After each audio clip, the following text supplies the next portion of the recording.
Hi everyone, this is Ellen. This is my first video. What I want to do is chronicle my road back to running.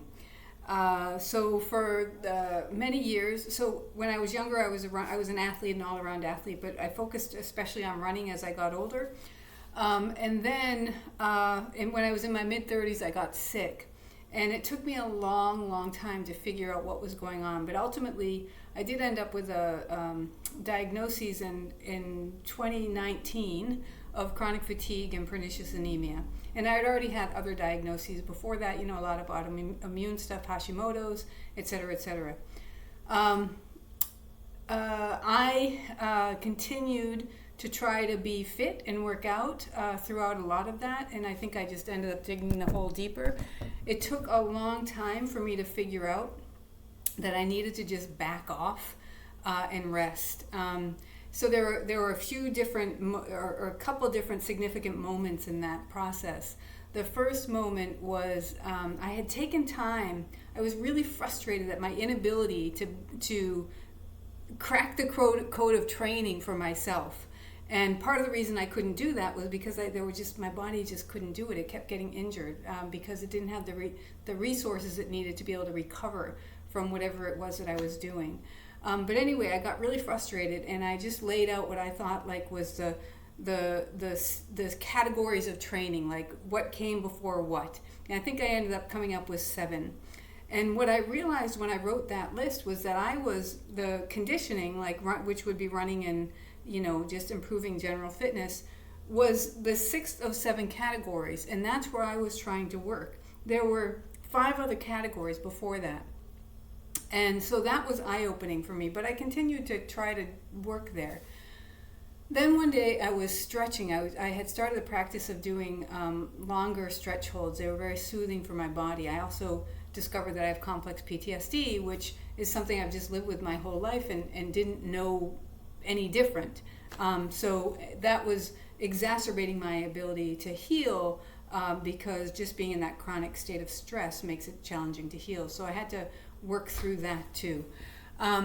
So I was stretching, and I was just like, I'm exhausted. I always knew I was exhausted when I stretched, but having written down that list, I was like, oh, I'm exhausted. I shouldn't actually be working. This is where I need to be working. I shouldn't be working beyond that. But of course, I continued to try to do that. I did back off some. Anyway, so those were the 2. Oh, and then the other really significant moment was at the beginning of COVID. So I had scaled back my activity already a lot by then, but I was still walking to appointments. I was still doing basic stuff. And when COVID came, I couldn't go to the appointments. The only thing I could do was walk to the grocery store like once a week. And when I stopped doing everything but that, suddenly I was able to sleep. I had had insomnia for years, and suddenly I was able to sleep. And so that was a big light bulb moment for me. I don't have an official diagnosis about all of that, but what I think happened was, we need energy to be able to recover.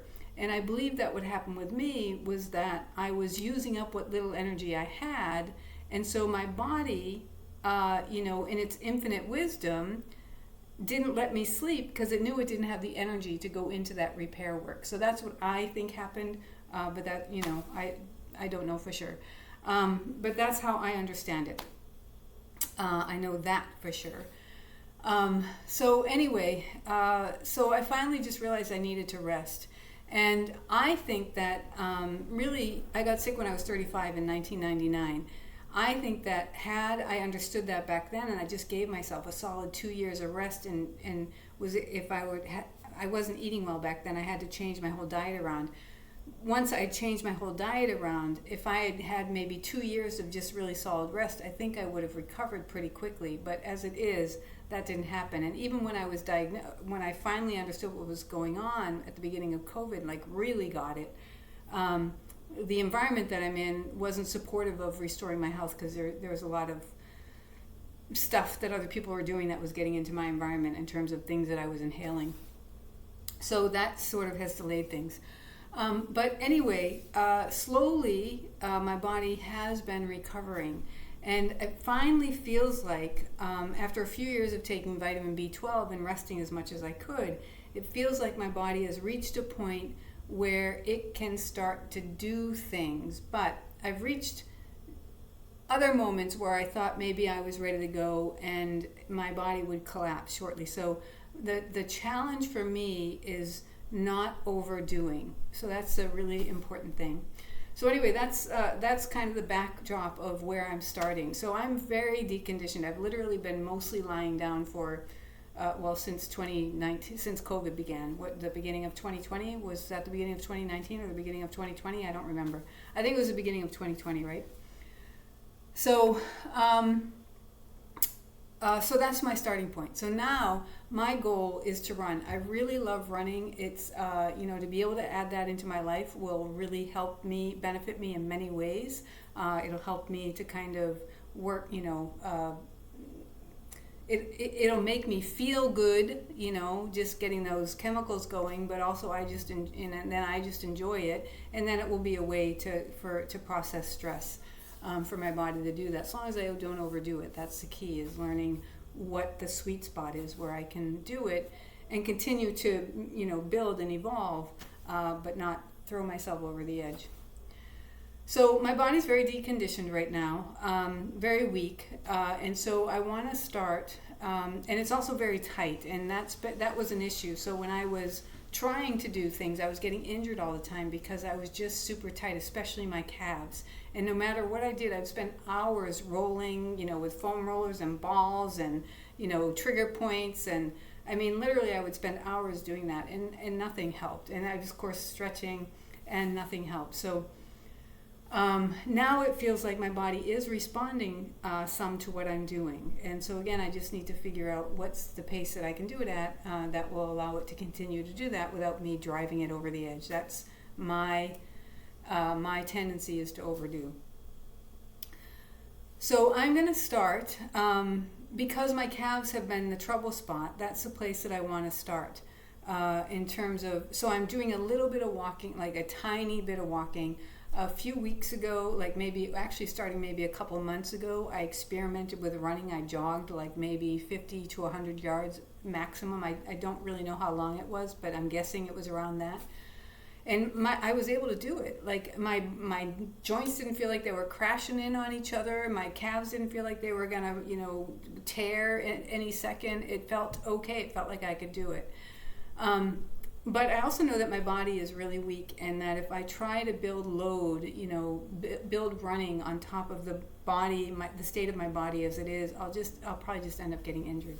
So what I really want to do, I'm doing a little bit of walking, like literally I'm walking about 2.2 miles right now. I'm trying to do that every day and build a little bit over time and work up to a few miles of walking.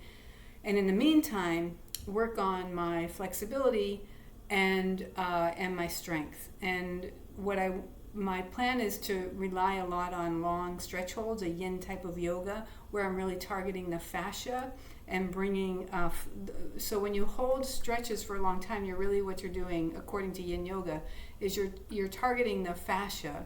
And by holding the stretches for that long, you essentially are bringing fluids into the fascia that have, nutrients that can help restore your body.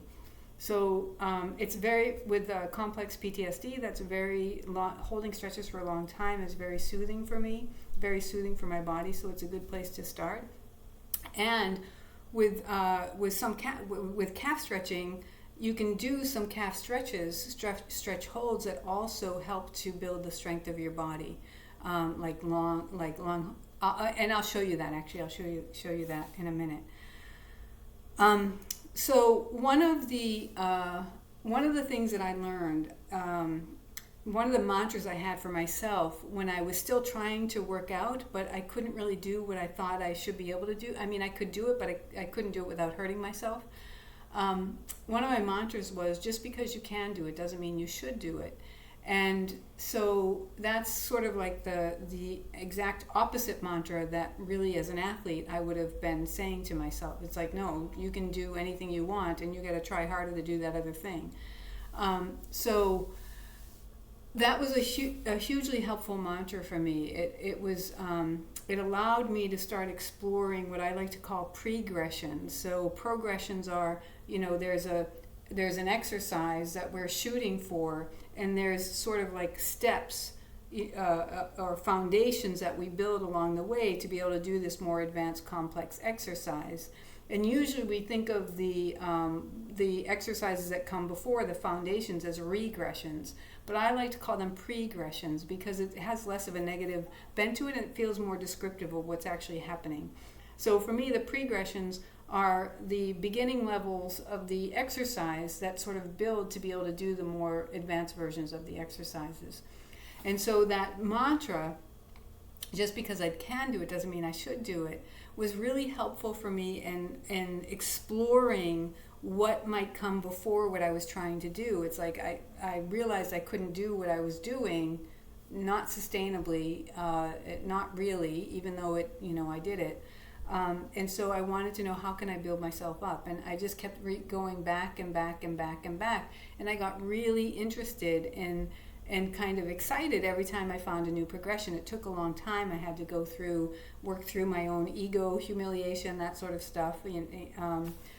But I was able to eventually do it. So that's so. Like I said, this channel is really about, at least at this time, is about me kind of just wanting to document my journey back and see if I do it and be able to look back and say, hey, this is where I started and this is where I am. But I also, maybe, there will be things that I do that'll be a really good idea, and there'll be things that I do that probably won't be a good idea. So it's not. I'm not here to be a teacher, but at the same time, I think there might be things that I can pass on that might be helpful. So hopefully there is a little bit of something for people too. Even learning from my mistakes might be helpful. So my knowledge of the body isn't the greatest. I did, back in 2010, get a personal training diploma or certificate through National Personal Training Institute. It was a 6-month program. Half of it was practical, half of it was classroom. And I did pass their exam, and you only had to take it once. So technically I'm a certified personal trainer, but since I did that so long ago and I haven't done anything with it, I'm not calling myself a certified personal trainer. I did also do a Z-Health workshop, like a weekend training, like their beginner level training. So that's sort of like the neurological aspect of fitness. That was insightful, but again, I haven't kept up with that, haven't done anything with it. So what I like to do is explore and try things. In my natural, as a kid, when I was an athlete, I just knew how to do things, but I don't actually have a good understanding of body. So I'm going to be playing around with things, and I'm trying to teach myself. And some things I maybe have figured out, and some things I haven't. So anyway, just to be clear, I'm not presenting myself as an expert in the field. I'm presenting myself as somebody who's wanting to learn for myself and get myself back and chronicle and journey. So and chronicle my journey so that I can look back on it. So be sure, anything you see, don't just do it. Really kind of consider, is it a good idea to do or not? You might want to check in, with the people in your circle who know what they're talking about, the doctors, the physical therapists, whoever it might be. If I talk about nutritional supplements or something that I might be trying, check with your doctor, your naturopath, your, whoever can help with that sort of thing. So I'm not dispensing advice so much as I'm sharing my journey, and if there's anything helpful, that's wonderful. So what I want to document today is, and I will say, the other thing that I want to say is, I think it would be cool if out of this process I'm able to create some kind of program for people that would be helpful for them. But I don't want to create anything until I know that it works on me and it's been helpful for me. So I do hope that would be something that I would really enjoy doing. So hopefully something like that will come out of it. But that'll be down the road. First thing is just getting my body back. And it may or may not come to be. It may be that I end up not doing that. But anyway, so what I want to talk about today is, so I was talking about the idea of pregressions, and I want to focus on the soleus, my soleus muscle. So the soleus, I have a reason for it. The soleus is the second heart. It's considered the second heart of the body.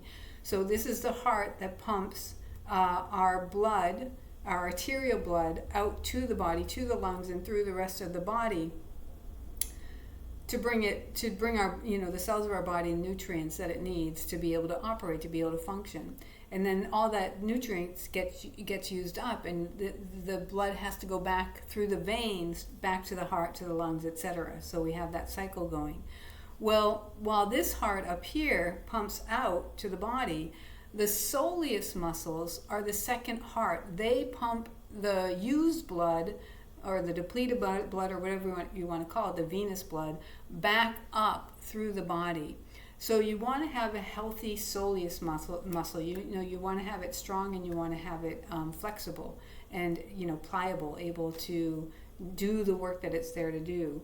And so with somebody with chronic fatigue and various autoimmune diseases, I want to make sure that my blood system is working well, at least at that part. And slowly as I walk, I'll also be building up this heart muscle too. And then when I go to running, even more, building that up.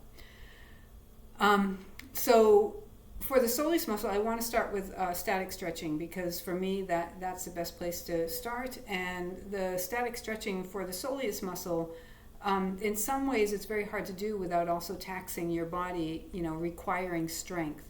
And there is a way to, there is a first foundation that doesn't require that. So what I want to do is show you that, and then show you the two other, or really the kind of the three levels of the soleus stretch that I've identified and will be kind of working my way up through.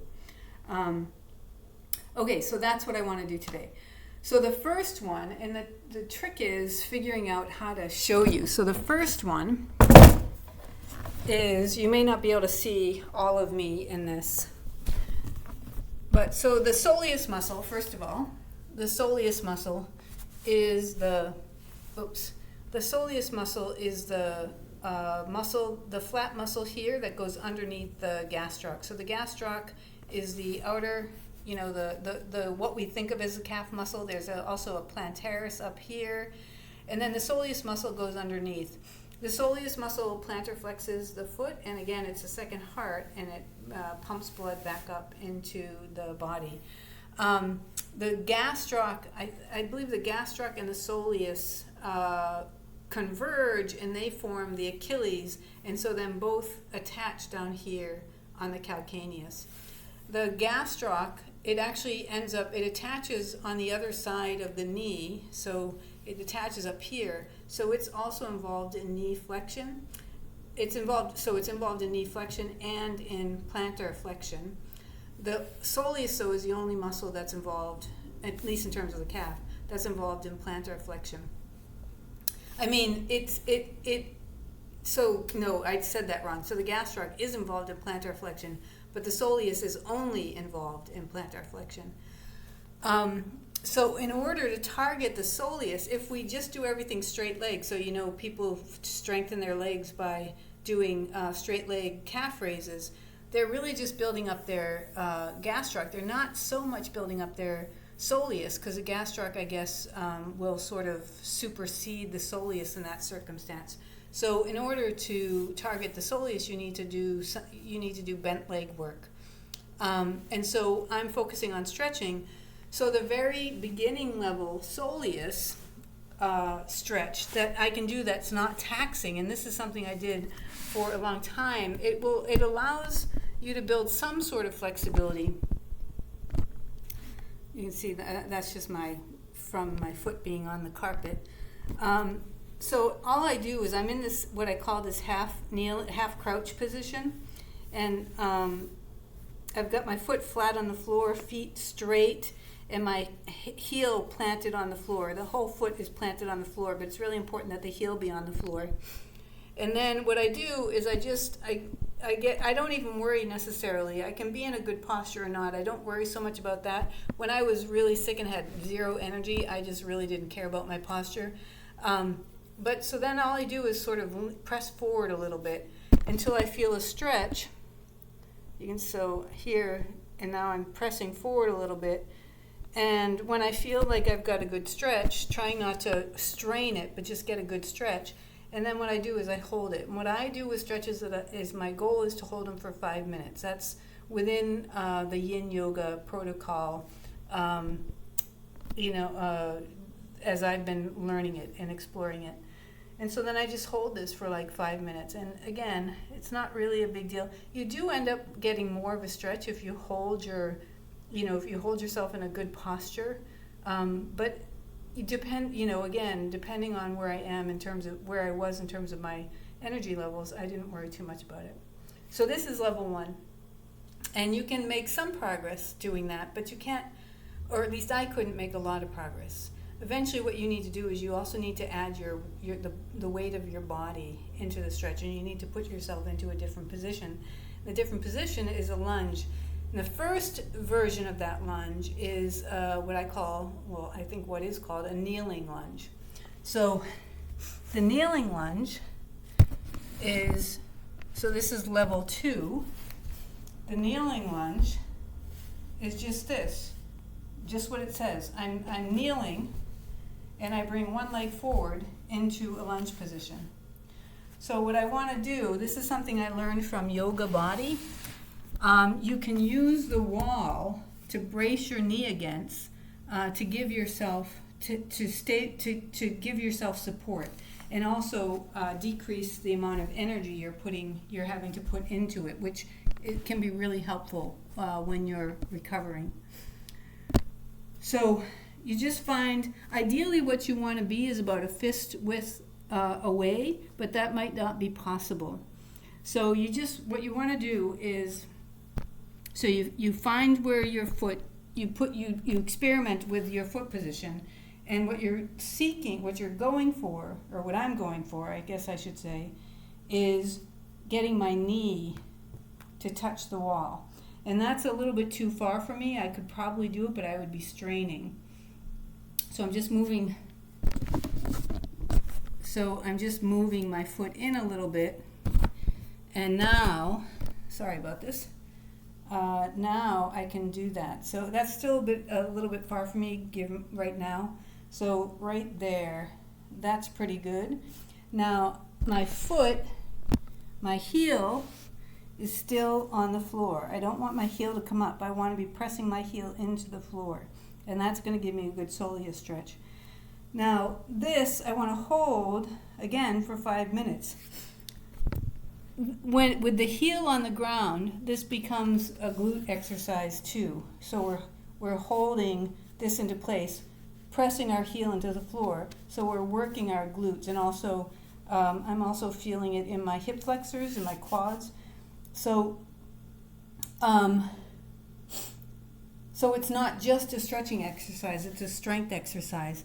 And on this side, my right side, I can hold this for 5 minutes, it's okay. But on my left side, I can't. On my left side, my glute on my left side is super weak. So, oops. Oh, okay.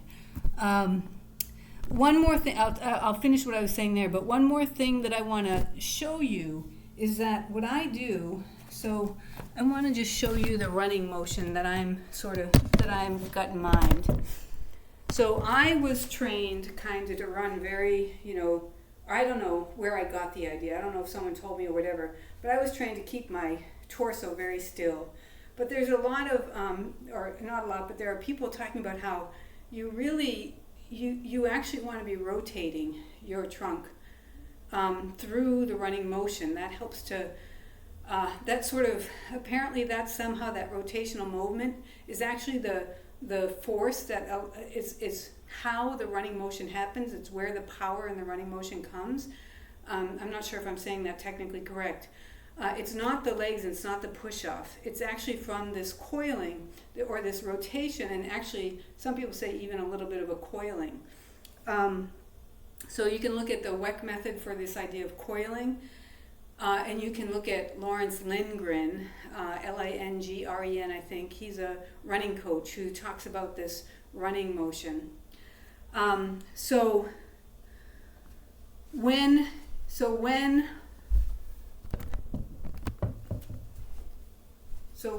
you step forward, you want to be rotating your belly button, your torso,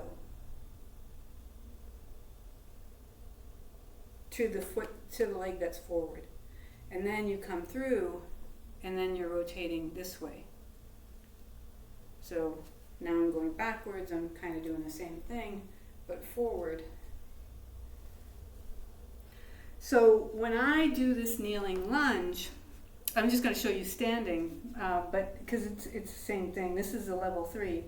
So I've got my knee pressed against, my heel is flat, and I'm turning my torso, my back leg, let's show that. My back leg is extended. It doesn't matter how much, you can find a place that's comfortable. And then I've got my torso turned to this leg. And then what I can do to get a stretch up my side,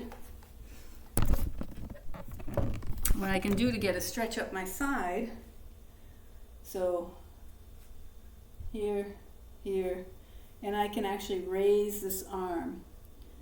So, and I can also be, if I want, I can also be getting, and in this particular version, I can be getting a gastroc stretch at the same time if I position this at a point where I'm getting a stretch and not straining, and I'm actually getting some work done. So this is a very multi-purpose, potentially stretch. So that's that. But going down now, back down on my my kneeling lunge position.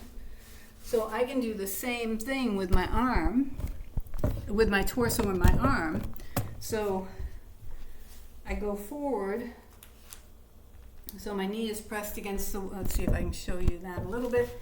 My knee is pressed against the wall. My heel, you can't see it, but it's flat.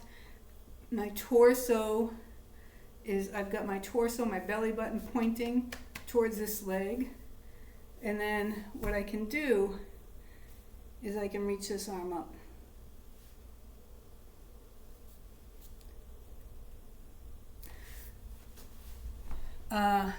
And then I can hold that for 5 minutes.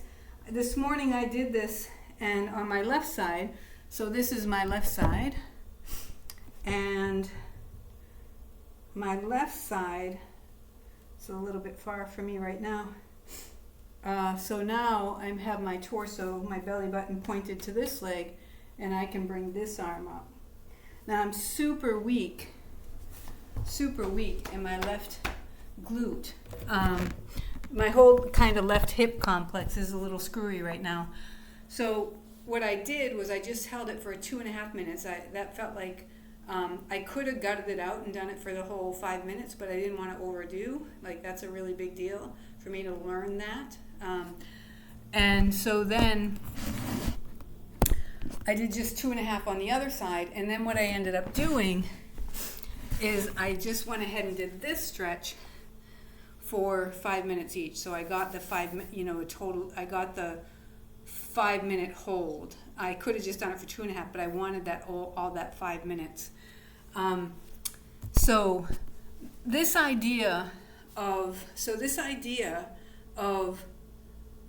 I want to be able to build up to the ultimately the standing lunge.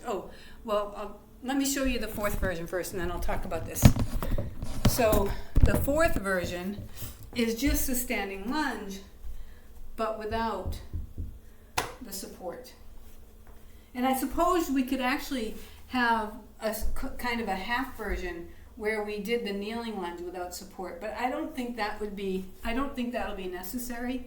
I'll cross that bridge when I get there. But so the fourth version is the lunge, standing lunge, without the support. And now we're having to ask our knee to do a little bit of work, and it actually may be worth it then for that reason. the key for me when I get to this point is making sure that I'm doing this with my heel flat. That's going to work my glute, and it's going to keep my knee stable. Now, there will be a place for working this range of motion with my heel off the ground, but I'm not there yet. That's a long way away. So what I wanted to say, this idea of you want to be able to build up from the earliest progression to the next one. So when you start the next one, it may be hard to sustain it for the full, like in this case, my goal is 5 minutes. It may be hard to sustain it for the full 5 minutes. But what you can do, sorry, that looks kind of weird. What you can do is is just hold it for as long as you can, but then you can always drop back to the previous version.